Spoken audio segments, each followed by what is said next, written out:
Мы с вами живем в такое время, когда многие наши сограждане оказались вынуждены принять решение о переезде в другую страну, надолго или навсегда.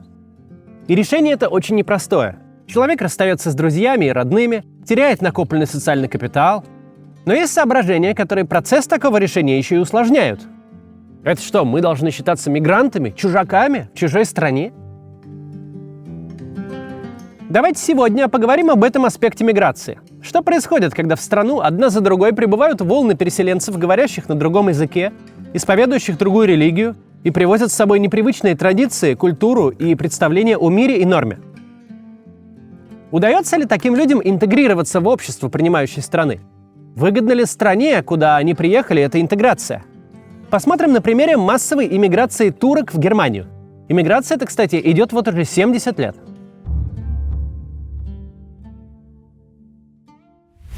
Сегодня в Германии живет 3 миллиона людей с турецкими корнями. Это на самом деле очень крупная диаспора, а история ее формирования начинается в 60-х годах. В то время Турция была сельскохозяйственной страной. Промышленности было очень мало, экономика медленно, но верно развивалась, зато рождаемость ударно росла. Рабочих мест не хватало, Турция была заинтересована в том, чтобы отправлять людей на работу в другие страны. Это бы обеспечило приток валюты в страну, ведь иммигранты присылали бы деньги родным. Это помогло бы подрастить покупательную способность граждан, дало бы толчок экономике. И совсем иначе дела обстояли в Германии, где шел интенсивный экономический рост и требовались рабочие руки. После войны ФРГ приняла множество переселенцев из ГДР и из областей, которые раньше относились к Германии. Но учитывая, как много людей страна потеряла во время войны, дефицит кадров оставался острой проблемой. Правительство пыталось найти рабочих в Европе, но ощутимого притока добиться не получалось. Вдобавок, в августе 1961 года приток переселенцев из ГДР и Восточного Берлина прекратился. Была построена Берлинская стена. Спустя почти 3 месяца, 30 октября, посольство Турции и МИД ФРГ заключили соглашение о приезде рабочих из Турции в Германию. Трудоустройство по этому соглашению подразумевало некоторые ограничения для мигрантов. Предполагалось, что они не смогут натурализоваться и получить немецкий паспорт. Приезжать разрешалось только на срок до 2 лет, после чего иммигранты, заработав денег, должны были вернуться на родину. Таких временных переселенцев называли гастарбайтерами – гостями рабочими. Они жили компактно, почти не контактировали с местными, разве что на работе, не интегрировались и почти не говорили по-немецки. Вскоре оказалось, что такая схема совершенно не подходит для промышленных предприятий. Работодатели тратили время, силы и прочие ресурсы на вербовку людей в Турции, на медосмотры и оформление. Бюджет был рассчитан и на перевозку, и на обустройство, и, конечно, на обучение, в том числе языку, на уровне, необходимом для работы. А уже через 2 года едва встроенного в процесс обученного человека предполагалось отправить на родину, получив взамен новичка, с которым все заново. Так что вскоре ограничения на 2 года пребывания отменили, а в 1971 году разрешили перевозить семьи. Это быстро изменило структуру турецкой диаспоры в Германии. Если раньше подавляющим большинством были молодые мужчины, то теперь приехало много женщин и появились дети. В первые годы иммиграции гастарбайтеров никаких государственных иммиграционных программ не было. Правительство считало, что турецкие рабочие будут оставаться до тех пор, пока нужны экономике. А когда нужда в них иссякнет, заберут заработанные деньги и уедут домой. Но только власти не учли, что приезжие рабочие таки начнут мало-помалу интегрироваться сами, пытаться взаимодействовать с церквями, профсоюзами и общественными организациями. Так, например, 3 февраля 1965 года рабочих мусульман пригласили отпраздновать Рамадан в Кёльнском соборе. В конце 60-х экономический рост в Германии замедлился, и в 1973 году набор рабочих в Турции был остановлен.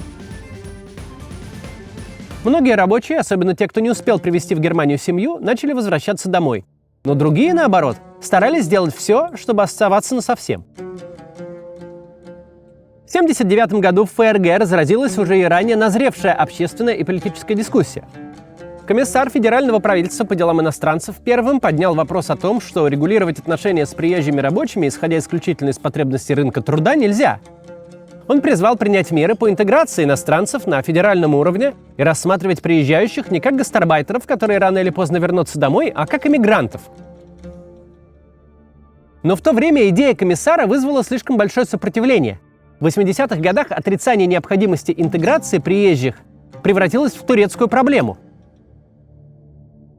Федеральное правительство высказалось в духе, что скоро берлинцы не смогут ощущать Берлин своим городом, настолько турецким он станет. И вообще ФРГ не является страной иммиграции. Правительство Гельмута Коля даже попыталось создать финансовые стимулы, чтобы турецкие рабочие возвращались домой. Но это не помогло.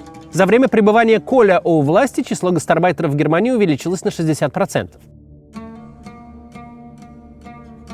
Публичные интеллектуалы высказывались прямо и резко. Дескать, иммиграцию в Германию пора заканчивать, лодка полна. Правительству удалось донести до турок, что их считают лишними и нежелательными, что только усилило напряжение в обществе. Те и без того понимали, что они лишние. Перспективы приобретения гражданства турками и иммигрантами были совершенно призрачными. Действовавший тогда закон о гражданстве в Германии и Рейхе был принят еще в 1913 году и предписывал жесткие условия для натурализации. Чтобы принять немецкое гражданство, иммигрант должен был легально прожить в стране 15 лет. При этом двойное гражданство не допускалось, то есть, приняв гражданство Германии, нужно было отказаться от гражданства Турции. После падения Берлинской стены и объединения Западной и Восточной Германии в октябре 90-го года напряженность возросла.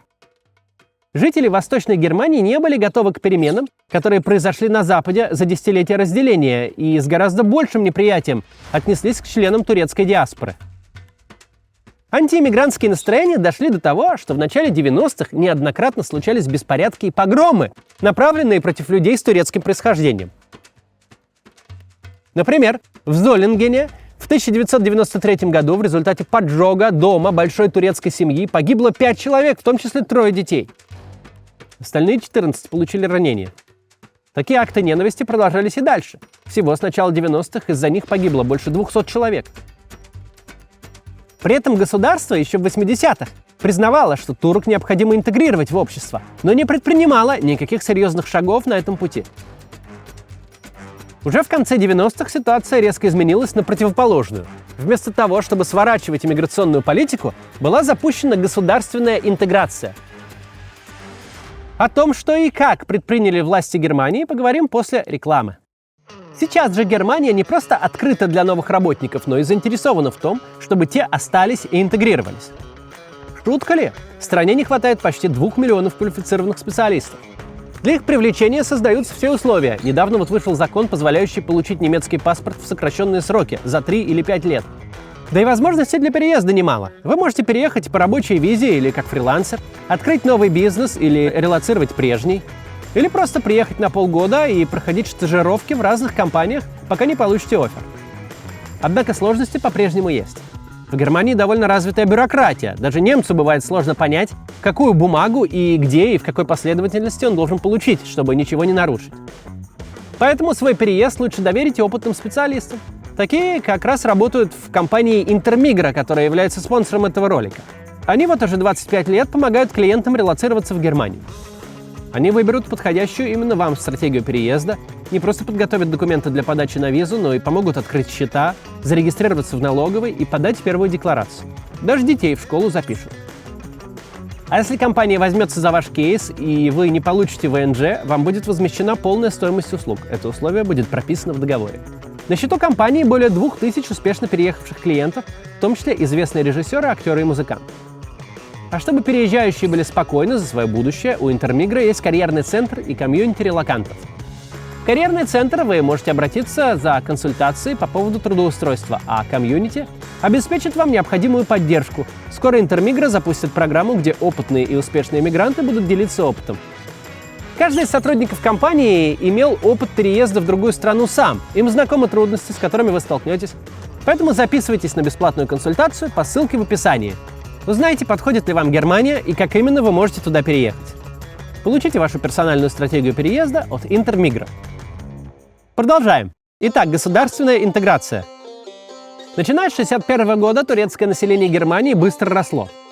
За первый год после подписания соглашения в страну приехало 6800 рабочих, а в 1971 году их было уже больше 650 тысяч. Эти люди считаются первым поколением турецких эмигрантов. Их рассматривали как временных рабочих, и поэтому правительство ничего не делало для их интеграции. Они часто не стремились учить немецкий язык, старались жить обособленно. Второе поколение – это дети первого поколения или те, кто приехал по закону о воссоединении семей. Вторая волна оказалась многочисленной. Благодаря ей к 1981 году турецкая диаспора уже насчитывала более 1,5 миллиона человек. Многие из них учились в немецких школах, в той или иной степени говорили на немецком языке. В середине 80-х правительство наконец признало реальность. Турки из Германии не уедут, а значит, нужно прилагать усилия для их интеграции. Поэтому третье поколение, те, кто родился в конце 80-х и позже, ходило в немецкие школы, хорошо владеет немецким, интегрировано в немецкое общество. Многие из них на немецком говорят лучше, чем на турецком, который используют дома, и часто немецкая культура для них ближе турецкой. Постепенно изменилась к лучшему и ситуация с приобретением турками немецкого гражданства. В 1999 году был принят новый закон о гражданстве и правах иностранцев. Он снизил необходимый для натурализации срок проживания в Германии до 8 лет, а также позволил получить гражданство детям, рожденным в Германии. В результате число турок с немецким гражданством резко возросло. В 1998 году немецкими гражданами были 250 тысяч выходцев из Турции, а в 2002 уже миллион.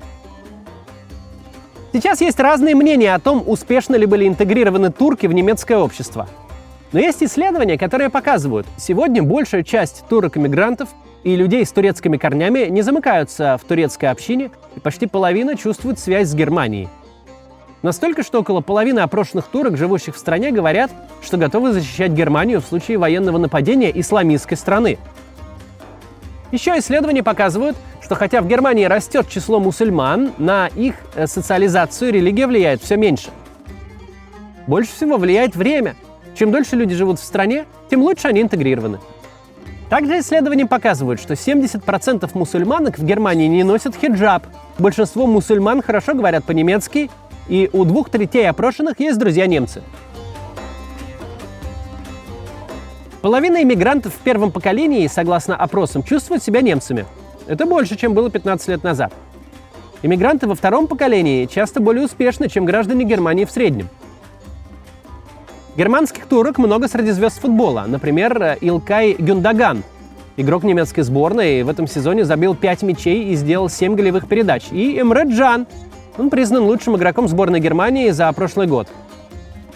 А в прошлых составах играли король пасов Месут Озил и Мустафа Доган. В кино тоже известны представители турецкой диаспоры. Режиссер Фатих Акин получил мировую славу, когда в 2004 году его фильм «Головой об стену» победил на Берлинском кинофестивале. Недавно новый его фильм, криминальная комедия «Золото Рейна», стала хитом проката в Германии. Брат режиссера, Джем Акин, популярный немецкий актер. Актеры Аднан Марал и Айлен Тецель снимаются не только в немецких, но и в зарубежных проектах. Настоящая звезда – комик, музыкант и артист Сердар Самунджу.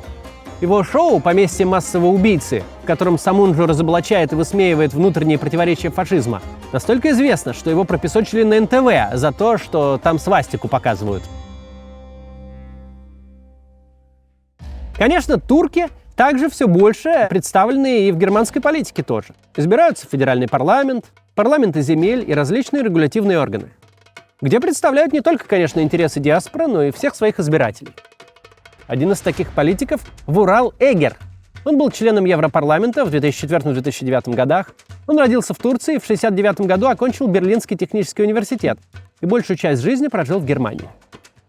Или Джем Оздемир, сын турецких эмигрантов, сопредседатель партии «Зеленых», нынешний министр продовольствия и сельского хозяйства Германии. Все большее число турок разделяют культурные ценности Германии и активно интегрируются в общество, а то, в свою очередь, все больше турок принимает. Иммиграция из Турции не прекратилась сейчас. Теперь она связана с событиями в самой стране. Сформированный Эрдоганом авторитарный режим после протестов 2013 года и еще больше после попытки переворота в 2016 году стал опасен для граждан. По чрезвычайному постановлению были разом уволены 107 тысяч госслужащих, заподозренных в причастности к перевороту. Учителей, полицейских, врачей и судей. Как минимум 50 тысяч были арестованы по подозрению в соучастии и провели годы в ожидании суда. Кроме того, экономика страны в кризисе. С 2022 года инфляция не опускается ниже 40% в год, и уехать из Турции хотят 73% молодых граждан. Репрессивный режим Эрдогана вытесняет из страны несогласных, и, в отличие от прошлых волн, современные турецкие мигранты часто представители образованной либеральной интеллигенции, которые легко интегрируются в новое общество. Между тем, улучшаются условия для иммигрантов и в самой Германии. В этом году отменены ограничения на двойное гражданство. Это позволит натурализоваться значительному числу турок, которые не хотели отказываться от турецкого гражданства.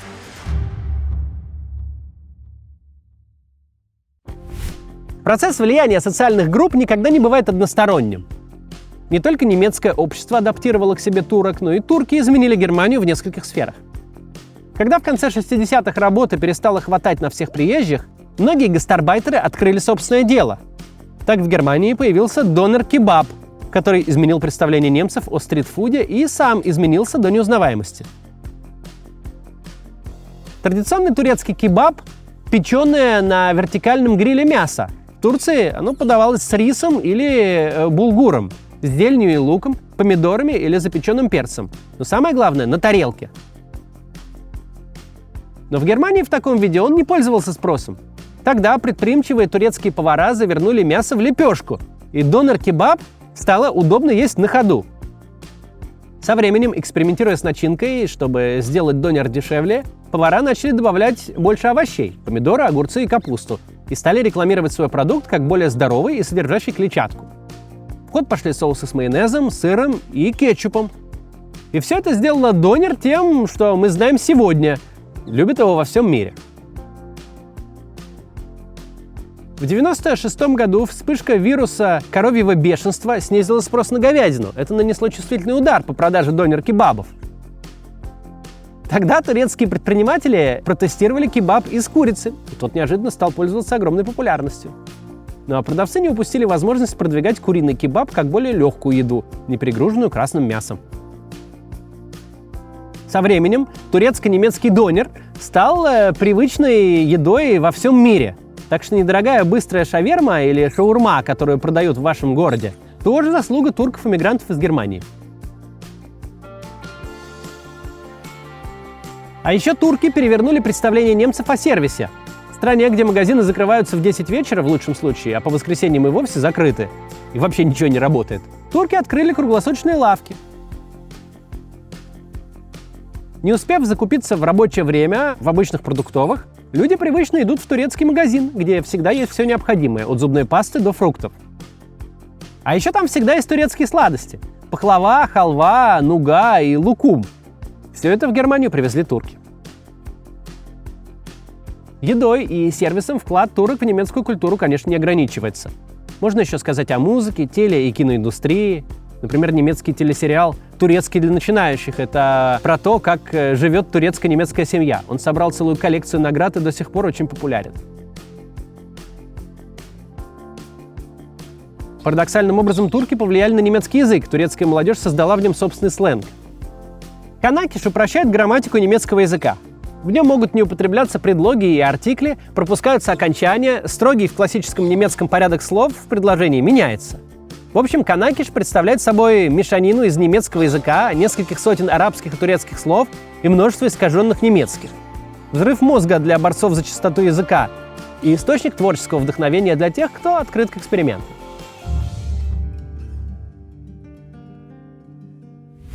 Сейчас многие из нас примеряют на себя этот путь – эмиграцию и адаптацию в новом обществе. Сможем ли мы? Как будем чувствовать себя через годы или десятки лет? Будем ли мы понимать наших детей, которые вырастут в другой стране, культуре и среде? Рассуждения и опасения более чем справедливы. Но история мигрантов прошлого показывает, переезд в другую страну вполне может быть удачным выбором. И вполне вероятно, что и среди иммигрантов нашей волны окажется немало примеров вдохновляющих историй с своими падениями и взлетами. Если грамотно подойти к вопросу, подготовить себя и свое окружение, ничего ужасного в результате переезда, скорее всего, не случится. В конечном и глобальном счете иммиграция – это просто начало длинного пути, от которого выиграют и иммигранты, и принимающая их страна. До завтра!